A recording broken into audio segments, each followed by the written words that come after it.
Assalamualaikum and good morning to Sir Huzaimi. My name is Nur Aina binti Muhammad ZULKIFLEE. I am from BA1323D. Today, I will be presenting on inflation as a macroeconomic issue in Indonesia. This presentation, I will cover the background of Indonesia's economy, inflation as a key issue, and the objective of this study. Before I start presenting, let me introduce my team members. First one is Nur Syammimi, CHERVINE V, Nur Batrisha, Nur AINAA, Pamela Amanda, and DAYANGKU MASRAFIENA. Now, what is the background of Indonesian economy?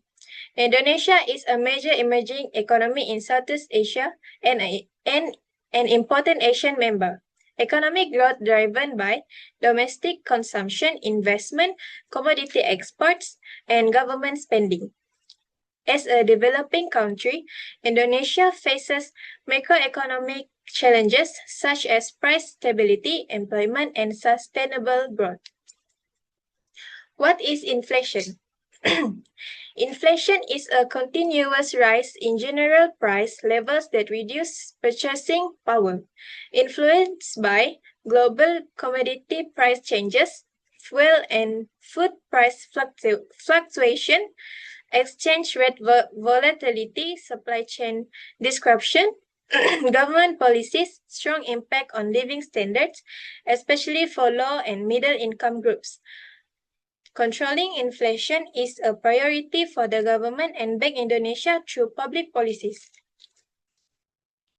Next, the learning objective that we discussed for this topic is to provide an overview of Indonesia's economic background with emphasis on inflation as a key macroeconomic issue. Secondly, to identify the main types and causes of inflation in Indonesia based on current economic conditions and selected articles.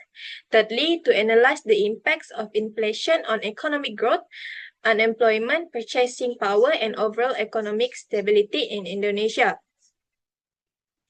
Next, to examine the public policies implemented by the Indonesian government and Bank Indonesia to control inflation in line with economic theories learned in ECO 120.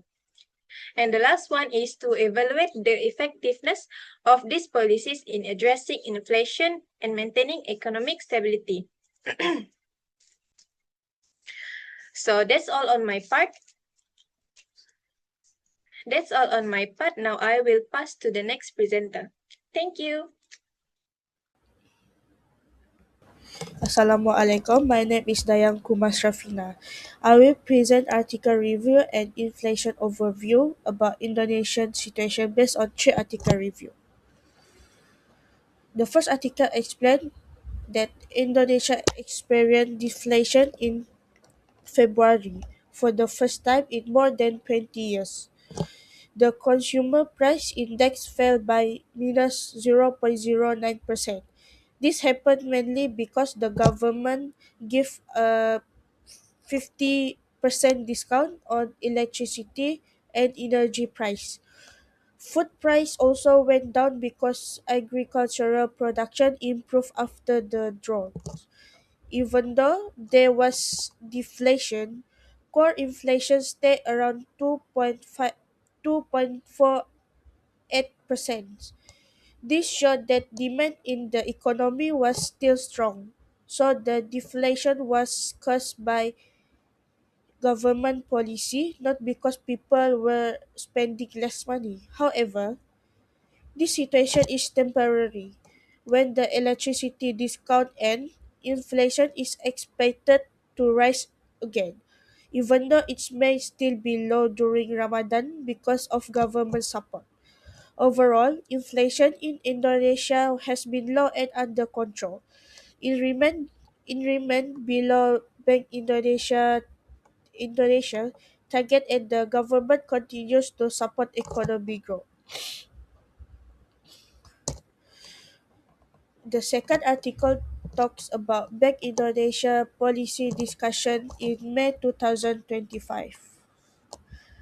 Bank Indonesia reduced the BI rate by 25 basis points to 5.50%. It also lowered the deposit and lending facility rates. The goal was to support the value of the rupiah and to help economy grow. This discussion was supported by easier monetary policy, microprudential easing, and payment system reforms. Economy growth in early 2025 becomes lower, so more policy support was needed. Bank Indonesia said that working together with the government will help improve credit growth, protect financial stability, and support sustainable economic growth. Inflation at that time was also stable. It stayed within Bank Indonesia target of 2.5% plus or minus 1% for 2025 and 2026. In April 2025, CPI inflation was 1.95% and core inflation was 2.50% year over year. Food inflation remained low because of good food supply and coordination through the national movement for food inflation control. In general, inflation is expected to stay under control. The third and the last report, the article reports that Bank Indonesia lowered its interest rate for 6% in September 2024. The purpose was to support economic growth and keep inflation within the target of 1.5% plus or minus 1% for 2024 and 2025. The government explained that this discussion showed confidence in the Indonesian economy. The discussion was made independently from the United States Federal Reserve, which later also cut interest rates. The in the interest rate cut was possible because inflation was low and sometimes deflationary, and the rupiah was stable. This gives Bank Indonesia more room for for flexible monetary policy. Overall, inflation in Indonesia has met moderate and control. Even if deflation happened at time, it was not caused by weak demand. The stable situation helped credit grow, supported the real sector, and improved economy recovery. Thank you.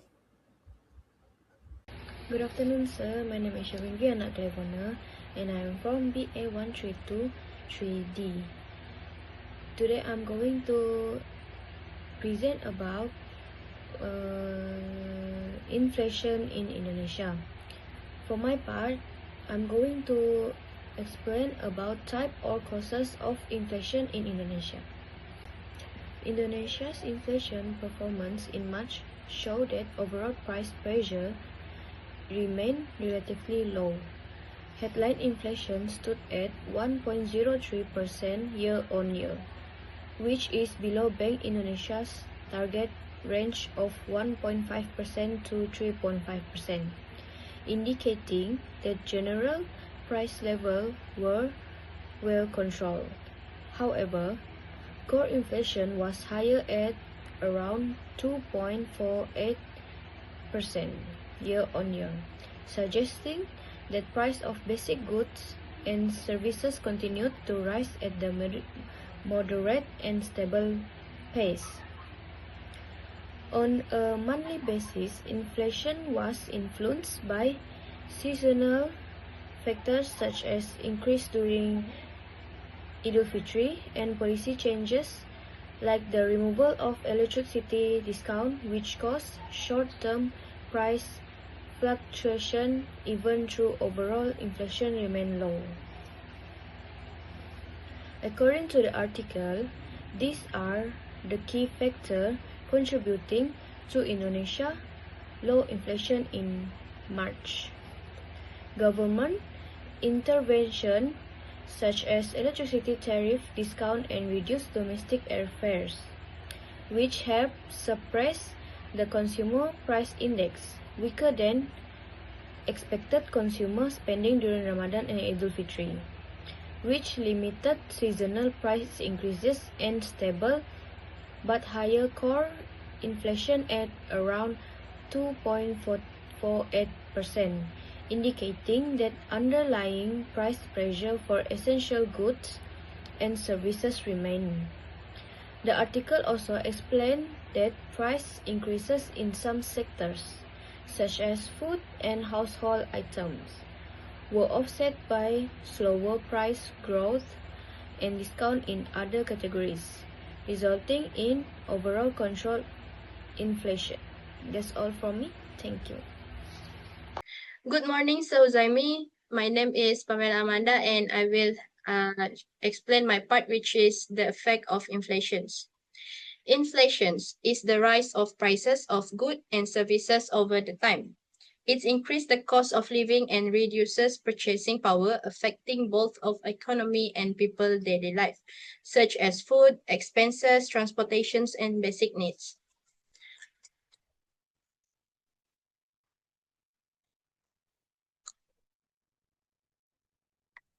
There are several effects of inflations on the economy. First, inflations can reduce economic growth.